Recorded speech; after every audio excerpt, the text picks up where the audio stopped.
2024 group 2ல group 2A சர்வீஸுக்கு counselling ஏற்கனவே TNPS announce பண்ணியிருந்தாங்க. அதாவது ஜூலை 28ல இருந்து ஆகஸ்ட் 1ஆம் தேதி வரைக்கும் கவுன்சிலிங் அனௌன்ஸ் பண்ணியிருந்தாங்க. இப்போ இதில் ஒரு முக்கியமான ஒரு சேஞ்சை இன்ட்ரோடியூஸ் பண்ணியிருக்காங்க.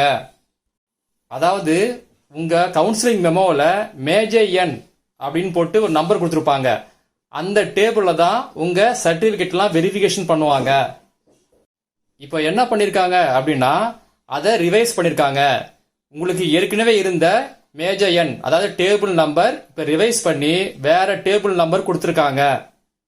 இப்போ நீங்கள் பார்க்குறதான் டிஎன்பிஎஸ்சி ரிலீஸ் பண்ண ரிவைஸ்டு டேபிள் நம்பர் உள்ள லிஸ்ட்டு. இந்த லிஸ்ட்டில் உங்கள் ரெஜிஸ்டர் நம்பருக்கு நேராக என்ன டேபிள் நம்பர் கொடுத்துருக்கோ அதுதான் நியூ டேபிள் நம்பர்.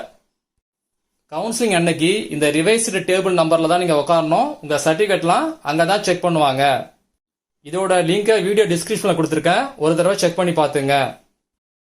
இந்த லிஸ்ட்டில் உங்கள் நம்பரை கண்டுபிடிக்கணும் அப்படின்னா இதை டவுன்லோட் பண்ணிவிட்டு அதை ஓப்பன் பண்ணி உங்கள் ஆப்பில் ஃபைண்டுங்கிற ஒரு ஆப்ஷன் இருக்கும். அதில் நம்பரை என்டர் பண்ணி சர்ச் கொடுத்தீங்கன்னா உங்கள் நம்பர் ஹைலைட் ஆகி அதெல்லாம் காமிக்கும் அந்த பேஜில்.